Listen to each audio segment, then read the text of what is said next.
This episode is the final one in our 4-part series that we're calling The Future of ...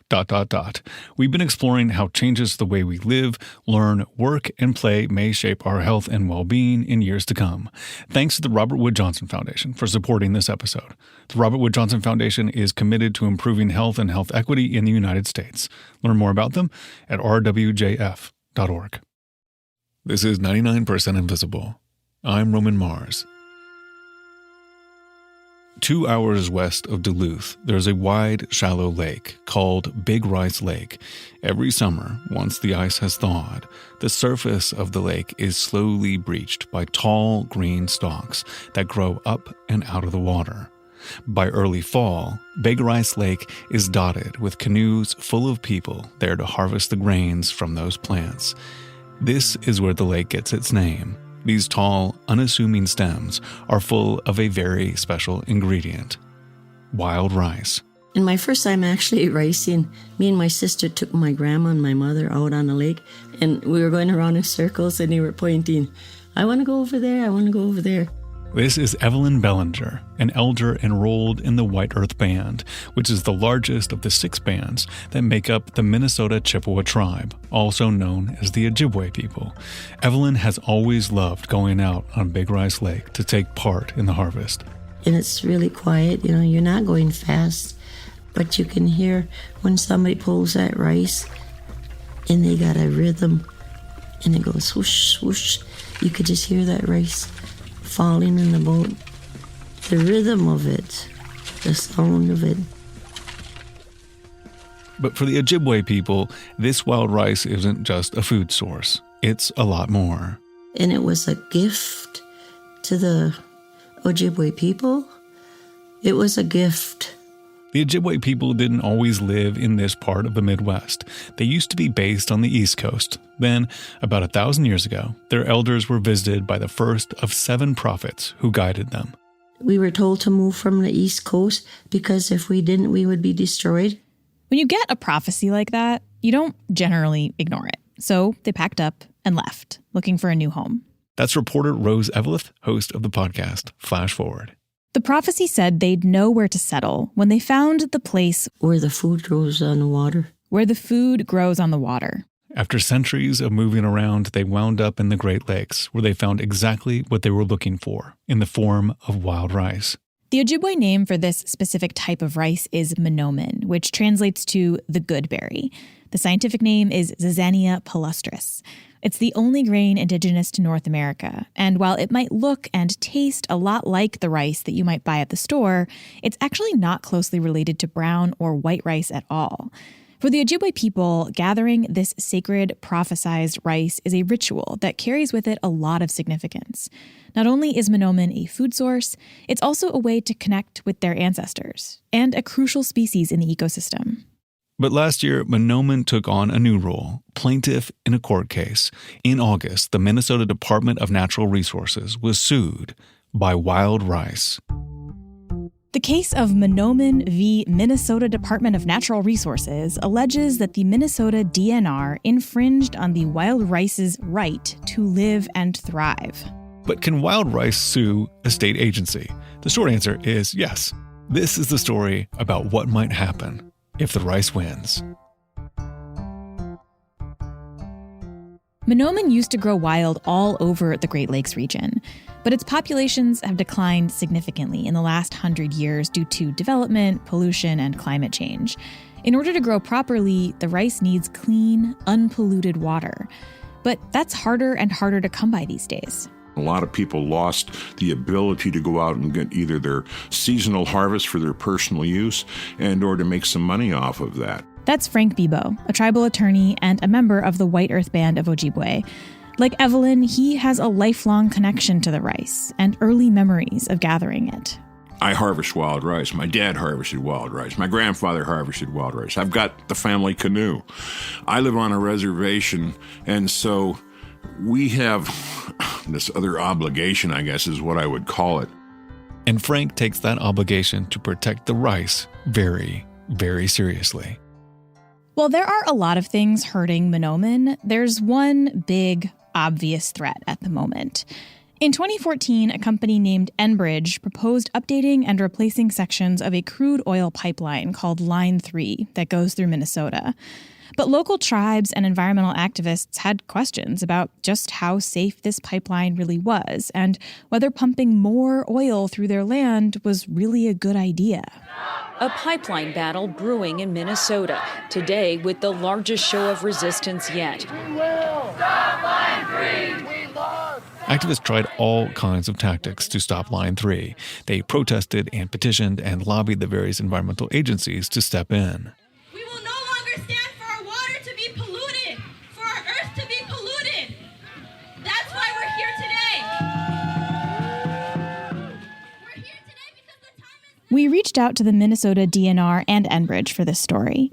Both declined to do an interview on the record, but Enbridge did send a statement disputing that the pipeline had negative environmental impacts and saying that they worked with local tribes, including the White Earth Nation, to plan the route for the pipeline. They also say it would bypass certain critical areas in Rice Lake. But many tribal members are not convinced, including Frank. And as he watched things play out, he began developing his own idea for how to stop Line 3 from becoming operational. But it was an unusual one.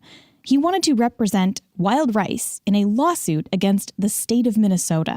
So here I'm holding this card thinking it could work, but I'm the only one.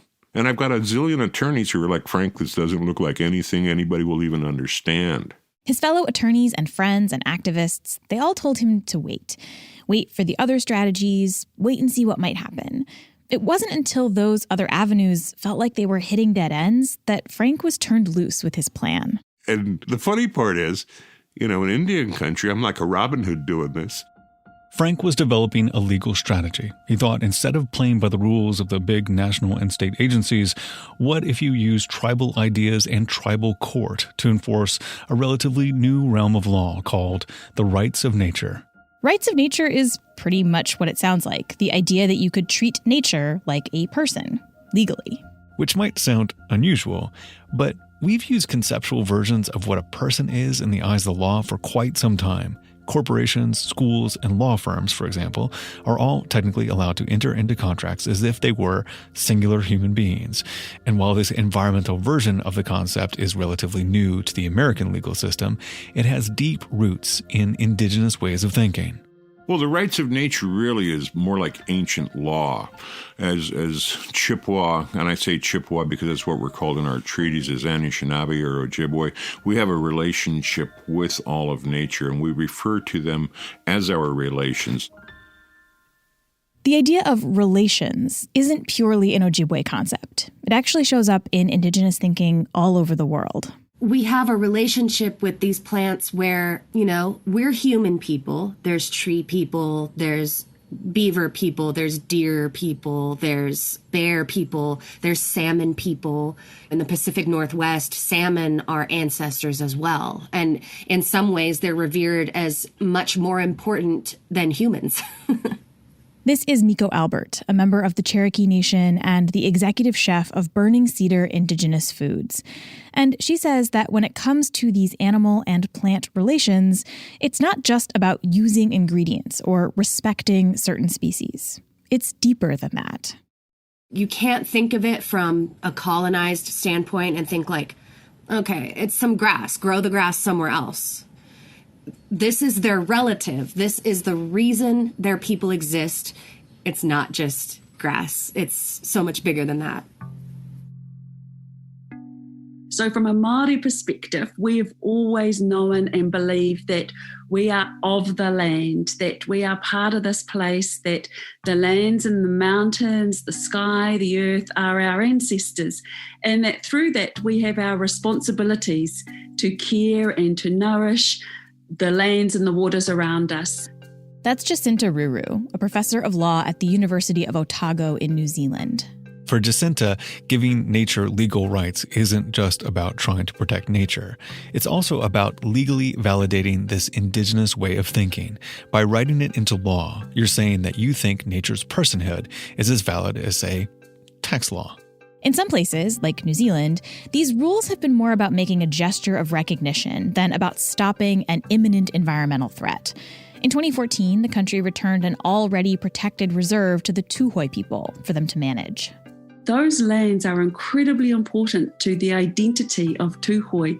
Who they are and who they will always be is entirely connected into those lands and those waters.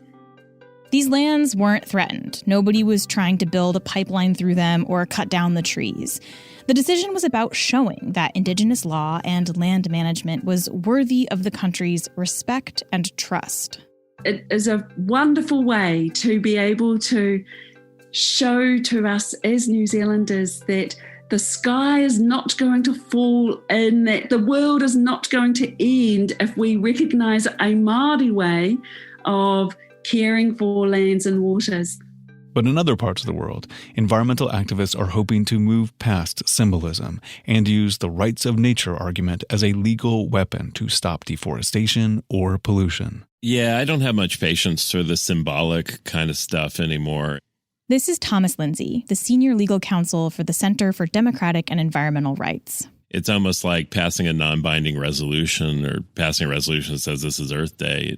We're really past that now. Thomas spent the early part of his career trying to play by the book, working to protect the environment through all the usual regulations and laws. But he said time and time again he watched as powerful industry players got what they wanted no matter what the rules said. And there was one case in particular, he said, that really made him reconsider the point of trying to go through the systems that exist. It was a case in northern Pennsylvania dealing with a wood chip mill. The wood chip mill's neighbors started to complain about the pollution from the mill, and Thomas and his colleagues found out that the mill wasn't permitted to operate at all. This should have been easy. The mill was operating without a permit, polluting the environment, and harming the local residents, so it should be shut down, right? And I guess to our chagrin or wonder, the state agency retroactively permitted the wood chip operation by fax. So they faxed a permit to the corporation running the wood chip operation that had a retroactive permit in it, which basically legalized all their past activities associated with the wood chip mill. So there were a number of those kinds of experiences over the years, which showed us at least that the regulatory system was really more of a hamster wheel that was set up purposefully for people to run around and around. So instead of running on the hamster wheel, Thomas got involved in the wave of lawyers trying to use the idea of environmental personhood to protect specific spaces legally. His organization, the Center for Democratic and Environmental Rights, has been involved in implementing constitutional amendments and laws all over the world. Thanks to CDER and other rights of nature activists, there are now movements in Mexico, Spain, Brazil, India, Bolivia, and more. When the Uttarakhand High Court has declared the Ganga and Yamuna as living entities, bestowing on them the same legal rights as a person, thus making the river the world's second to get such a status. The New Zealand Parliament has passed a bill recognizing the Wanganui River as a living entity to the same legal rights as a person. Even in the United States, there have been attempts at using this legal framework to protect land from pollution and degradation. The Colorado River ecosystem versus the state of Colorado. That's right, the entire river system, all 1,500 miles of it from Colorado to California, is the plaintiff. A Native American tribe has granted personhood to a river in Northern California, making it the first known river in North America to have the same legal rights as a human. A vote happening in Ohio right now is testing the waters of an idea to give a lake legal rights like people have. Yep, those behind the Lake Erie Bill of Rights say it'll protect it from pollution and potential algae blooms, but those against it say it could be costly for the whole region. But while the concept of rights of nature is catching on all over the world, there is a difference between the idea getting popular and the idea actually working. The one place that advocates can point to where these laws have made clear impact is Ecuador, where Thomas and his collaborators helped pass a Rights of Nature constitutional amendment back in 2008. A few months ago, an Ecuadorian court ruled that mining in the Los Cedros protected forests would violate the rights of nature and shouldn't be permitted. But in the United States, this strategy has yet to really work. In the case of Lake Erie, a court quickly overturned the vote and rendered the charter amendment useless. There are lawsuits working their way through the systems in Florida and Seattle, but nothing has really come of them yet. Which brings us back to the wild rice. Frank Bebo, the the tribal attorney for the White Earth Band, met Thomas years ago when Thomas came out to do a presentation on rights of nature in Indian country. You know, we talked for 2-3 hours about what they were doing with rights of nature. And during break time, my professor kind of pulled Tom aside and he says, you know, you're talking about rights of nature the way you present it to white people in the other parts of the United States for their city or state laws and ordinances. These are Indians and they already have a right to nature. You know, it's a question of how you harness it and manage it. So in 2017, Frank Bebo came to us and we started having a conversation with him about what it might look like to apply these rights of nature concepts to wild rice. Working together, Frank and Thomas brought the Manoomin case, which is currently making its way through the legal system. It faces various hurdles, which we'll get into, but Frank has faith that this case could be the thing that turns the tide on the rights of nature movement here in the U.S. And I think we're going to be the tip of the spear on environmental protection in North America and, you know, particularly in the United States. Frank is confident for a couple of reasons. First, the tribe already has a rights of nature law in place. In 2018, with the help of Thomas and his organization, the White Earth Band of the Chippewa Nation adopted something called the Rights of the Manoomin, a tribal law that said that wild rice had legal rights. And then the question was, well, how do we actually enforce this? And the opportunity to enforce came about because of the proposal to put in this Line 3 tar sands oil pipeline by Enbridge Corporation. Not only do they have this recent tribal law on their side, they also have something much older to point to.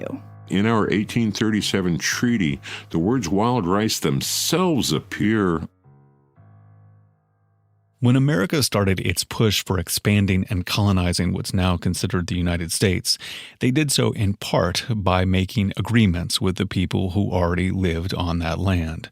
Between 1778 and 1871, the U.S. government signed hundreds of treaties offering all kinds of arrangements with local tribes, exchanging promises of peace and protection for land, resources, access to waterways, and more. According to the U.S. Constitution, these treaties are the supreme ruler of all rules. That's literally what the Constitution says. It says that, quote, all treaties made or which shall be made under the authority of the United States shall be the supreme law of the land. And in the treaty with the White Earth Band, wild rice is specifically named as something the tribe gets to keep. The rice gets protected. We retain the rights to hunt, fish, and gather wild rice on the lands, lakes, and rivers in the territory being ceded. And so in that technical sense, the words wild rice are the supreme law of the land. Now, the United States doesn't have a great history of keeping the promises made in these treaties, but in the last few years, the U.S. Supreme Court has started respecting these agreements more and more, rather than ignoring them. So the tribe has a rights of nature law in place, it has a treaty to point to, and the final reason Frank is confident is because past cases happened in state or federal court. But here, he's specifically filing in tribal court. Tribes in the United States are complicated legal entities. They're a little bit like states, but they're not technically states, and tribal law is its own entire legal expertise. Many tribes have their own courts, but that development is relatively new. For the most part, most tribal courts have been around 20 or 25 years, and that means there isn't a body of case law in federal courts that says what we can and can't do in tribal court. Not only are these tribal courts fairly new, they've also never been used this way. Tribal courts generally hear cases about divorces and custody hearings and criminal offenses. And so this means that Frank's strategy is an untested legal gambit. It's not clear yet if it will work. Now, Frank is the first one to admit that this strategy might seem a little confusing or strange. In fact, he says it's weird for both sides. Those who aren't indigenous and don't connect with the idea of nature as a relative sometimes find the whole concept odd. And indigenous people often find it baffling that it takes all these legal shenanigans to officially declare something that they find so very obvious. It's very clear. It's very simple. It's just ancient law. And that's what makes it such a comedy in Indian country, because it's like wild rice is suing the DNR. How about that? That's how stupid law can be. Right now, everybody is waiting to hear what two different sets of judges are going to decide. one case in tribal court and one in federal court. Both of those cases right now hinge entirely on the question of jurisdiction. Jurisdiction is a little confusing at different times, and what I try to tell people most of the time, it just means who has the right to decide. The Minnesota Department of Natural Resources is arguing that the case should not be heard in White Earth Tribal Court at all, in part because doing so would apply tribal law to actions taken outside the reservation. And in March, in a move that surprised Frank and Thomas, the White Earth Court of Appeals agreed with that argument. Because Line 3 doesn't technically pass through the reservation, they argued that the White Earth Band had no say in what went on, even if the impact of Line 3 can be seen on the reservation. Obviously, Frank disagrees. He has asked the appeals court to reconsider, and they're now waiting on that decision. If the appeals courts side with Frank and Thomas, and they get to keep going, it's worth considering what would happen next, because the implications would be big. Well, first, it's possible that there could be even more appeals that drag on even longer. But if they get through those, then they get to try the case in court officially, with arguments and lots more documents filed back and forth. And if after all of that, they actually win, and the tribal court rules against the Minnesota Department of Natural Resources, then things get really interesting. And I think that's going to be like gasoline and matches. If wild rice prevails in this case, it could mean a few things for both the region and the nation. The most obvious change would be to the local area. It would be a blow to the continued use of the Line 3 pipeline, which has been operational since October of last year. A court order could, hypothetically, force Enbridge to shut the whole thing down. But the reason that Frank and Thomas are both excited about this particular case is because it could change the ways that land is used and developed much more broadly. Well, the real question is, what are you trying to protect? Well, I'm trying to protect wild rice. And by protecting wild rice will protect everything else. Like many tribes, the reservation that the White Earth Band currently occupies is a tiny fraction of the land that their treaty with the United States government actually covers. Over the years, the U.S. pushed tribal residents onto smaller and smaller plots, chipping away at their ancestral homes. But the original treaties often cover vast swaths of land. And one of the things that Frank and the White Earth Band is asking for in their case is for a co-permitting agreement for new construction. In other words, if anybody wants to build something like a pipeline, the tribe would have to sign off on it, not just on present-day reservation land, but for all the land that the original Ojibwe treaties covered. And that is a lot of land. We're talking about something like 11 million acres in total. And so the reason why this case has so much potential is that if it's successful, it not only validates this kind of tribal rights of nature concept about tribes passing rights of nature laws, but it also would allow tribes in the United States to reach into all of those treaty lands to have control over permits issued on those lands. And it doesn't stop at those measly 11 million acres of land. What Thomas and Frank really hope is that if this case succeeds, they will be on their way to making the idea of environmental personhood a thing all over the United States. And that would change laws and save ecosystems, but it might also change something a lot more fundamental, because in a lot of ways, this idea that nature has rights like a person might is the complete opposite of a lot of modern economic thinking about nature. And I hearken back to Sir Francis Bacon in England, who said, the job of civilization is to torture nature on a rack to extract her secrets. Okay, so technically this was a quote from a different fancy pants European scholar. It was Gottfried Wilhelm Leibniz who said this, not Francis Bacon, but Leibniz was talking about Bacon when he said it, so... The point is that if the concept of the rights of nature really takes off in law, it means reconsidering more than just one pipeline or one construction project. The whole story needs to change. The source code needs to change. The DNA needs to be altered. And the only way that happens is when massive numbers of people begin to move into these institutions to, in essence, change their DNA. That's part of the idea behind rights of nature. It's not quite there yet, but as a movement, that I think is what it's aiming towards, is changing how everything works. And with a shift like that comes some big questions. For example, if nature gets the right to live and thrive, like a person might, then can you just never build anything again? Thomas gets this question a lot. He told me that once he was up in New Hampshire trying to convince some skeptics that a couple of local rights of nature laws weren't going to stop development altogether. Some guy got up in the back and he said, well, if we pass this, it means we can't shoot squirrels anymore here in the municipality. And so I prepared to answer his question, but some old guy, his friend, got up in the back and he said, no, Mel, what it means is that we can't shoot all the squirrels. The idea here isn't to actually protect each grain of rice or salmon or squirrel as if it's a human being. You can still hunt or fish or build as long as, overall, it doesn't infringe on the right of the natural system to thrive. So if a forest is protected, it doesn't mean you can't cut down a tree. It just means you can't cause damage to the ecosystem by taking out so many of the trees that the entire ecosystem folds. The actual specifics of these debates will always be tricky. Who is to say whether the ocean wants an offshore wind farm that might overall decrease global warming? Who gets to decide if the river would rather have a hydroelectric dam or not? In other words, who speaks for the trees? Other than the Lorax, the answer right now is frustratingly vague in that it depends on the situation. In cases of tribal treaties, the indigenous communities would take on that role. But that's not always the case. A lawsuit currently awaiting hearing in Florida, for example, has a wetland suing a developer. There's no treaty involved and no tribe driving the effort. You want more people, not less, representing ecosystems because you want more of these cases brought, not less. But folks that have some kind of relationship to the ecosystem itself, it's important for those folks to be recognized as guardians or plaintiffs in this case. Extending person-like rights to a non-person is always going to be fraught. There will always be opportunities for abuse here.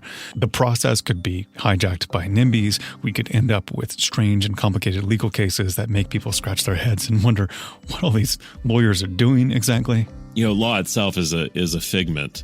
It's an artificial creation. And sure, the rights of nature argument is still a gamble. But for Thomas and Frank, it's worth trying. It's kind of like when you have a pair of glasses on your table and the arm's a little loose and you look over and you got a pair of scissors on the table and you try to tighten that little screw. You know, it's not the right tool, but it can work. Right now, the Manoomin case is still up in the air, but Frank is already helping other tribes consider a similar strategy. In Seattle, the Sauk-Suiattle tribe has filed a case in tribal court seeking to protect salmon. This summer, the rice will grow on the lakes again, and the boats will head out the way they always have. Here's Evelyn Bellinger again. I was looking back. I have a picture here of wild rice when they were ricing when I was a kid. The photo shows a mass of boats and people. Some of the boats are empty, while others are full of bags of rice. Cars line the road as far as the eye can see. They had wooden boats. It was taken in 1963, so I was about 10 years old. And it was just everybody was so involved with the harvesting the rice. And I remember I could stand outside and I could hear the neighbors. You know, they were all getting ready to start ricing. Everybody was happy, talking in Ojibwe. Those are some of my best memories. I guess to me it was always kind of like connecting with our ancestors because they've always done this before us.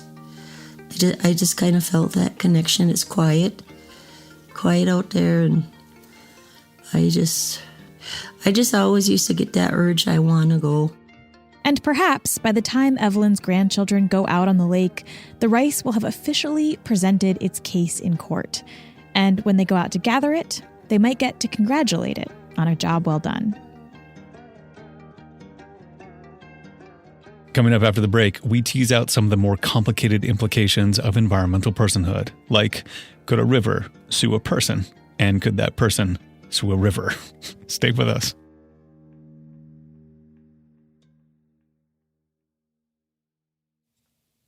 Support for this 4-part series exploring the future of health and well-being comes from the Robert Wood Johnson Foundation, which is committed to improving health and health equity in the United States. Knowing that the healthy, equitable future we all deserve won't simply arrive, RWJF is exploring how new technologies, scientific discoveries, cultural shifts, and unforeseen events, like those in today's story, may shape our lives in years to come. Through these explorations, they're learning what emerging trends or cutting-edge ideas can help us build a future that provides every individual with a fair and just opportunity to thrive, no matter who they are, where they live, or how much money they have. So if you like thinking about the future of things, visit rwjf.org/pioneering ideas to learn more and apply for a grant from the Pioneering Ideas for an Equitable Future team. Over the years, this team has funded projects that help nurses tap into their maker mentality to improve care at the bedside, supported gig economy workers to redefine what good work looks like, equipped architects to design buildings where human contact flourishes, encouraged product designers to create humane technology, and even published a collection of short stories to help people imagine a healthier future. Designers, scientists, artists, toy makers, researchers, librarians, if you're listening to this show, I have a sneaking suspicion you have a cutting-edge idea or two worth sharing. Get all the details at rwjf.org/pioneering ideas. So, Rose, you make a podcast called Flash Forward, which is all about the future, which means you spend a lot of time thinking about what might happen down the line. And we talked about this in the episode about the Manoomin case and, how this might impact Line 3 and even environmental policy more generally. But I'm wondering if this goes any further. I mean, in this future, could I be sued by a river, for example? Yeah, so the short answer to that question is yes, you, Roman Mars, could hypothetically be sued by a river if you were, say, dumping stuff into a river that you were not supposed to be, and the river's legal representatives decided to bring a case against you. That is, in fact, a possible future. So Russian River v. Roman Mars is a hypothetically possible future case. Okay. I mean, I'm trying to think of what this could possibly lead to is do I have to get river insurance or, things like that beyond this. But let's just assume that me as an individual, I wouldn't do that ever. Just to be clear. Please believe me. I would never pollute a river. But, the damage one person can do to a river is pretty limited. We're really talking about industry and things like that. Yeah, right. I mean, even if you, and I would never besmirch you to suggest this, but even if you were to throw a wrapper into the river, right? That is not worth the time and resources that would be required to take this to court. So I think the likelihood of this being used against singular individuals, you, Roman Mars, me, whatever it is very low. Mm-hmm. The point here is to go after big ticket items, pipelines, mining, oil refining, fracking, all the stuff that you see in the news as kind of like those big players. Right. But if this legal framework is set up, I could be sued by a river. I mean, that's just who gets, chosen to be sued is at the discretion of the people who are suing people. Yeah. And I think it's actually interesting that you picked rivers as the example here because they are sort of one of the trickier types of environmental cases at play when we talk about rights of nature. Rivers famously flow, right? They are often quite long and they often cross state and even national borders. And this was Frank's issue with the idea of rights of nature at the beginning as well. I was reluctant at first working with Tom on rights of a river because the Mississippi River has probably 30 different water controls associated with the upper Mississippi River reservoir system. Yeah. A river is a complicated entity and it touches a lot of different places and jurisdictions. And it makes me wonder, okay, if I were to pollute a river up here in Oakland to keep this hypothetical going, please understand, I would never pollute a river, Rose. You have to understand I'm this. just filing this away for a future lawsuit that I'm going to file against you when you pollute a river. Okay. I would never pollute a river. But if I were to pollute a river in Oakland and the effects of that pollution were felt in, LA or San Diego or even Mexico, if Mexico had an environmental personhood law, could I be sued by a river in another country? Yeah, it's a really good question. The true answer is no one knows, right? This has not been a thing that anyone has tried. I think probably you wouldn't be sued by a river from Mexico, at least right now, just because suing somebody from another country opens up a whole other can of worms. But if San Diego had an environmental personhood law and they could trace the damage that was done to the river back to you up here in Oakland, then theoretically, yes, because you are in the same state, it is possible that you could be sued by the river in San Diego. And I actually asked Thomas Lindsay about this too, because I'm sort of obsessed with this river question. And the answer is that these laws have what we refer to as an extra jurisdictional component, which is that if you're recognizing the right of the river to exist, that anything happening upstream from the river that's violating the rights as that river flows through that particular municipality is actionable, which means you can bring a lawsuit against whoever's interfering with the rights by operating upstream. This is a way of applying environmental law in a small place that can have exceptional application outside of that, especially when you're dealing with rivers or other ecosystems that, of course, don't respect municipal boundaries. So part of the reason I like the river example, and I think about it all the time, is because it does help show something that I got to thinking about a lot when working on this episode, which is that when you really start to play out some of these future scenarios and you really start to fully buy into this idea and the applications, you start to see that this strategy can get a little bit bananas. Okay. Well, please explain more. Sure. So there's a case in India that I think kind of illustrates what I'm talking about. So in 2017, a court in Uttarakhand granted personhood to the Ganges and Yamuna rivers. Now, the state immediately appealed, and ultimately the rivers were stripped of the rights they had just been given before it actually made any difference at all. Mm-hmm. But the thing that is interesting about this is that the issue in this case seemed to not only be about the geographical span of these rivers, right? They're quite long, but also about what it means to actually say that these rivers are legal persons. So having the rights of a person means being protected from harm, right? But it also means that you can be held accountable for the harm that you cause. So you can't punch me and I also can't punch you back. Speaking of things that we would never do, like pollute a river. And in this case in India, there actually was a question about whether or not the river could be held accountable for its actions. So in their appeal, the government asked whether people could sue for any damages that the river caused. Right. Okay. So like if the river flooded and destroyed my house, it could theoretically be responsible if it was a person. Yes. And this was a concern that was cited in the appeal by the government saying, like, we can't open this can of worms because, like, what happens if people sue the river back? Right. Because, like, how do you hold a river accountable? Right. I genuinely don't know. And I think it would probably involve the state just having to pay for it, right? If the state is representing the river. But like, again, no one knows what that would look like. So I will say advocates for environmental personhood say that they're not really actually arguing that rivers should be treated exactly like people. Mm-hmm. I think they all kind of recognize that way madness lies. But sometimes they will use the term legal naturehood instead of legal personhood, which is, legal people love to coin new words for things. I don't know what that means necessarily, right? It still opens up this question of like which rights nature does get and which ones it doesn't get. Right. But giving it a new name at least sort of sidesteps the asymmetry of the term personhood. But it's still sort of a confounding thought exercise. Like, again, like when we talked about polluting the river in Oakland, again, something we would never do, and it reaching San Diego to cause harm. Historically, San Diego has always had the right to sue somebody upriver for causing harm, right? Like, why do we need a new law when you do have these other enforcement mechanisms already? I am not a lawyer, but I think that what Frank and Thomas would argue is that, we have all of these ways of suing, but none of them work to protect the river. And so why not try this other way? Yeah. And I will be honest that to me, philosophically, the idea of environmental personhood, of rights of nature, it does appeal to me, right? Like this idea that we should respect these places, right? That they're living entities, that we should think about them as truly alive. I also buy into the idea that the current environmental regulations are not working. Right? That the system we have is not working. But at the same time, when you start to look into these specific examples, right? Like, can the river sue you back? Like, what does this really mean?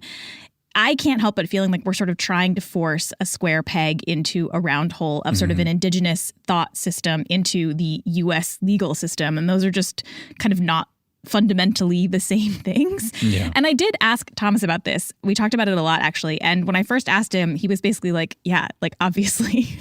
there's two different worldviews there. One which is proven to be incredibly destructive, almost world destructive, globally destructive, and another one that sees nature in a much different light, in which humans need to live in some kind of harmony or compatibility with nature rather than trying to climb on top of it and stretch it on a rack and torture it in a medieval torture device. Thomas does love that quote about the torture device, which I also love. He doesn't mince words. I like him. No, yeah, exactly. And like, maybe that's fine, right? Maybe it doesn't matter if we are trying to force this square peg into a round hole if it gets results, right? Like, it's not as though we just have a ton of time to sit around and do this perfectly, given the state of the environment right now. But it is sort of a strategy that really pushes us to kind of be, I think, okay with the absurdity of the law in the name of an outcome. Yeah. I mean, this was kind of what Frank was getting at in the piece about how dumb law can be. Yeah, exactly. Because you really can use it in all kinds of different ways. I mean, it really is conflicting logic arguments, and you can have logic arguments all day long and never be done. Yeah, and like right now, the weird and silly way that nature laws work in favor of people who are generally polluting. Yeah. So like, why not do it the opposite way? Yeah. Why not make it work in favor of nature? Totally fair. And I think that, Frank and Thomas see this gap, and they are really trying to make something work now while also thinking bigger picture. So you can do both, right? You can do your like weird little law fiddling and also be trying to imagine a system that is a little bit more holistic. What we're talking about is a complete overhaul here. This is just the beginning of seeing the world in a different way, because if there's no better, well-trod concept in the Western system of law than the one in which nature is property. It's basically the building block for everything in a Western culture or Western civilization. Yeah. And he's talking about nature not being property. So it's just a complete overhaul of Western civilization as we know it. Yeah. I mean, like, I'll just pencil it in. I feel like I'm probably free Wednesday. I don't know what you're doing. We'll just work on it. Knock it out on a Zoom. Yeah. Really, really epic Zoom. But in all seriousness, I actually think that is why I got really interested in this idea in the first place, and like why I wanted to explore these cases, and I think why we keep talking about this, right? I spend a lot of time on Flash Forward, my podcast, thinking about what might move us to a better future. And when you look at history, as you do on this show all the time, and there's lots of episodes that you can point to that talk about this kind of thing, you realize that often it's these like weird little strategies that no one is expecting that kind of make a huge difference, because they come out of left field and do ask people to think about the world differently. Yeah. So if a river being able to sue you, Roman, for your pollution that you will never do, exactly. If that's what gets us to like a better place and saving the environment, I'm for it, I think. Yeah. Well, it's really fascinating stuff. I've loved watching this story come together. It's so much fun to think about. So thank you so much for bringing it to us and doing this with us. I appreciate it. Thanks for having me. This has been very, very fun. 99% Invisible was produced this week by Rose Eveleth and Ozzy Linus Goodman. It was edited by Delaney Hall. Fact-checking by Graham Haysha. Mix and tech production by Amita Ganatra. Music by our director of sound, Swan Rial. Special thanks this week to Leah Lem, Philomena Quebec, Teresa Vicente Jimenez, Dan Roberts, and Tashia Hart. Rose and Ozzy make a fantastic podcast called Flash Forward. Another version of this story will be airing on Flash Forward, and it will explore a number of other rights of nature cases and other related ideas. Please check it out. 99% Invisible's executive producer is Delaney Hall. Kurt Kolstad is our digital director. The rest of the team includes Emmett Fitzgerald, Vivian Leigh, Joe Rosenberg, Chris Berube, Christopher Johnson, Lashma Dawn, Jason DeLeon, Sophia Klatzker, and me, Roman Mars. 99% Invisible is part of the Stitcher and SiriusXM podcast family, now headquartered 6 blocks north in the Pandora building in beautiful Uptown, Oakland, California. You can find the show and join discussions about the show on Facebook. You can tweet at me at Roman Mars and the show at 99pi.org. We're on Instagram and Reddit too. You can find links to other Stitcher shows I love, as well as every past episode of 99pi at 99pi.org.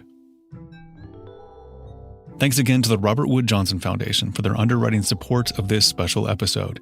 Be sure to check out each episode in this 4-part series, The Future of, And if you have a hunch about what it will take to build an equitable future, share it at shareyourhunch.org.